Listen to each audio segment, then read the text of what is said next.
Hi, you guys. My name's Tanya Taylor Rubenstein, and I want to welcome those of you who are new to my solo performance group here, my free solo performance group here on Facebook. And if you're seeing this somewhere else, maybe in a newsletter of mine or someplace else on the internet, welcome, welcome, welcome. Since I was 19 years old, almost 20, and that's a very long time. I'm now 55. I have devoted a huge and enormous chunk of my life to the art of one-person shows, and I wanted to share a little bit about why. I've also done therapeutic monologues. I've also worked with people on memoirs, and I lead now a new global healing team. But my core, my foundational work is with solo shows.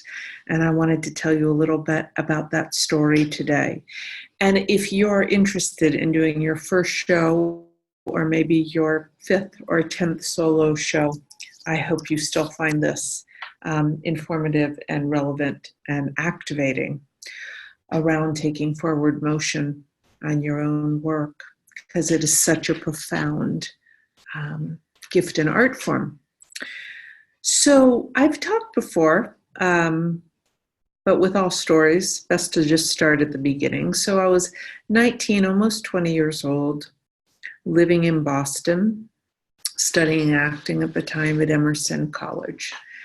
And my acting teacher, Ron Jenkins, who was a very wonderful acting teacher, invited a small group of his students to go see one of his friends and peers in a show at the Brattle Street Playhouse in Cambridge.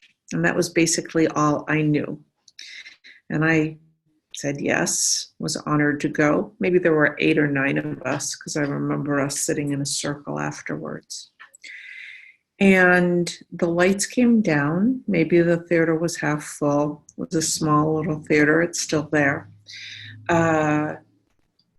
Maybe 20 or 30 people total in the audience.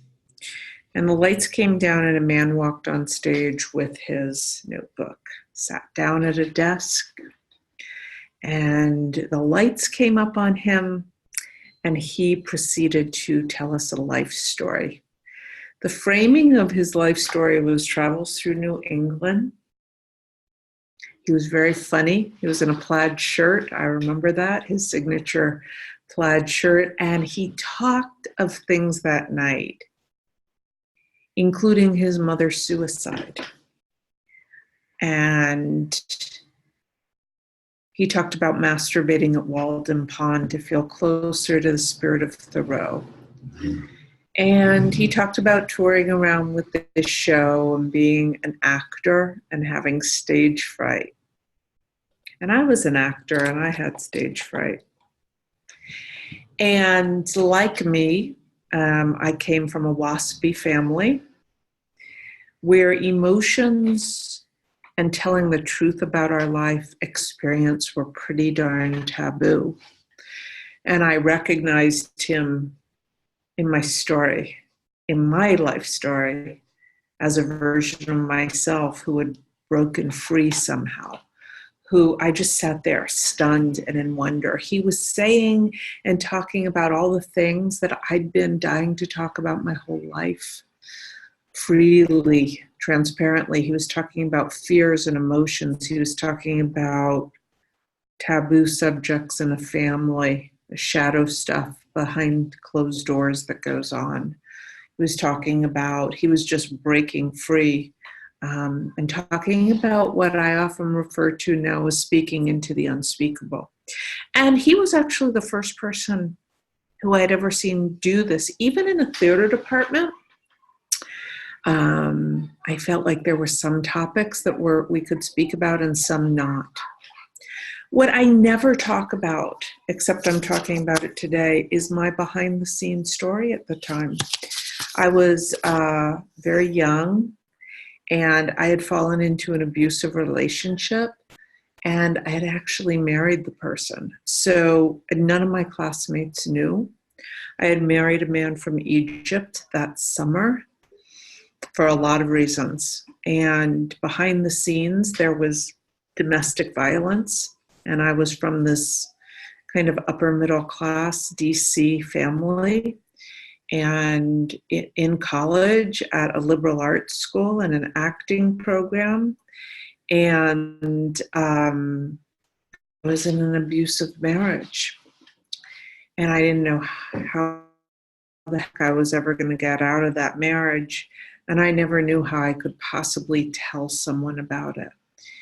And something in Spalding Gray, of course I'm talking about Spalding Gray, the late Spalding Gray, who was my inspiration. I say mentor, but I really only met him 4 times in my life. I had some long talks with him. A couple of those times at a restaurant and bar I worked at in Tribeca, and sat down and talked with several times after shift. At night, and I would meet him many years later, and I would stay in touch very loosely and had a few phone conversations with over the years. But he was my North Star. He was my guiding light. That meeting with him changed my life and put me on a path. I knew I wanted to do a solo show from that night on, but the reality was I got out of that abusive marriage 2 years later. I moved to New York. I studied acting in New York, but I was obsessed with the idea of doing my own solo show. I ended up being an actress, working actor. I was in back-to-back shows for most of my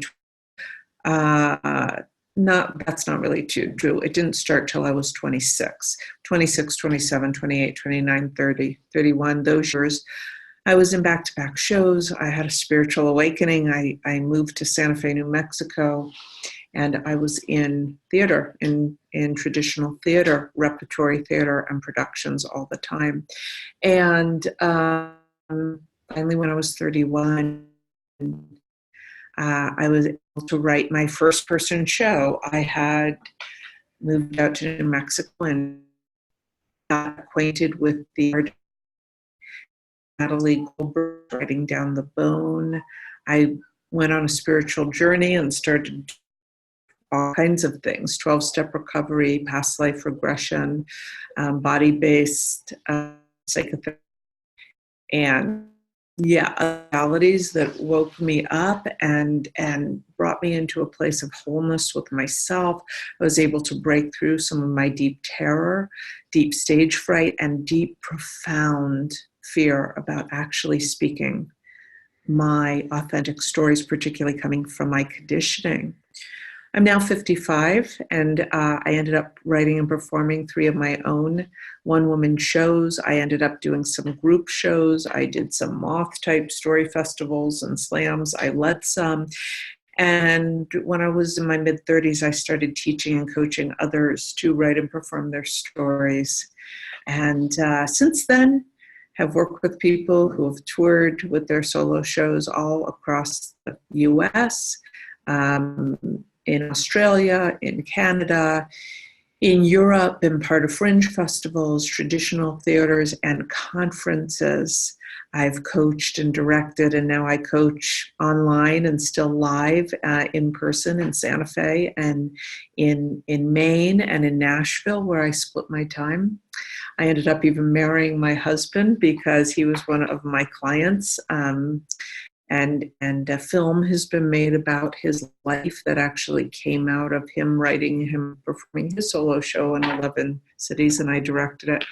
But this is about my own origin story. I went on and also created therapeutic monologues and coach people on their memoirs. I published a book myself, came out an anthology collection of some of the monologues I'd done with folks with cancer back 18 years ago, amazingly.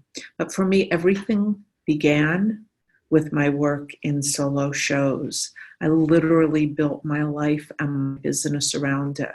And ultimately, my solo show was not only my first solo show, Honeymoon in India, a triumph and a piece of art for me that took me 11 years to get there, which is why I started teaching others to help them get there much faster. But it completely changed my life and my relationship to power. One of the things I talk about in terms of solo show work is power, and how it has the possibility of not only to be an inspiring and educational process, but to shift our relationship to power. Even as actors in a great role, you're still in somebody else's role. When you do a solo show, you have the opportunity to write your own greatest role, or you have an opportunity to speak about what you mostly want to speak about, and center a story in a way where it also conveys a message and aligns with your life purpose and your greater purpose in terms of what you want to communicate and how you want to shift your own life and the lives of your audience members and the world. It's a very big art form, a very deep art form, and often a misunderstood art form. And it's worse, it can be self-indulgent and therapeutic and just stop there. But at its best, it can completely rock the world. And I just saw a show just a month ago. I'm recording this in the summer of 2019. And so gives you some context, but I just saw David Cale at the Public Theater last month in New York City, and he did an amazing performance, a transcendent performance called There's Only gosh, I'm blanking on the name. We're only alive for a short amount of time. And at its core of the piece, it had to do with a terrible murder in his family and a lot of other things. And he played characters of his mother and father that in a way he didn't perform as much as channeled in. And it was done at the Public Theater in New York City, affirming to me that shamanic and spiritual process, whether we call it that or not, has a place in contemporary theater and certainly in the work of solo shows.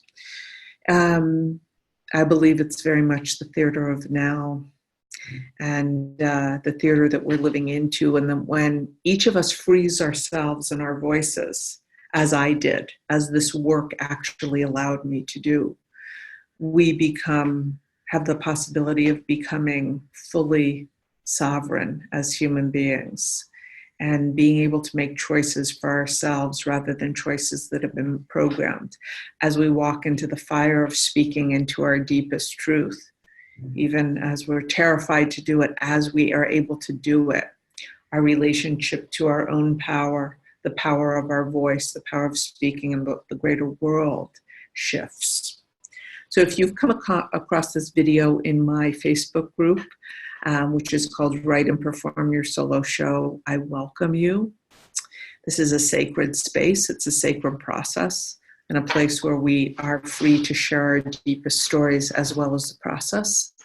I offer videos and whatnot in here to try to shine a light on aspects of solo performance, obstacles that arise when we're writing our shows, when we're performing our shows, when we're dealing with the behind the scenes issue of coming into our power in this way, things that arise. And if you're not in my group and you're interested in doing a solo show, I invite you to come over here and join us. And I speak more in the group all the time about the nuances of this art form and the various forms and containers that work in terms of this art form. Thanks for listening. Bye-bye.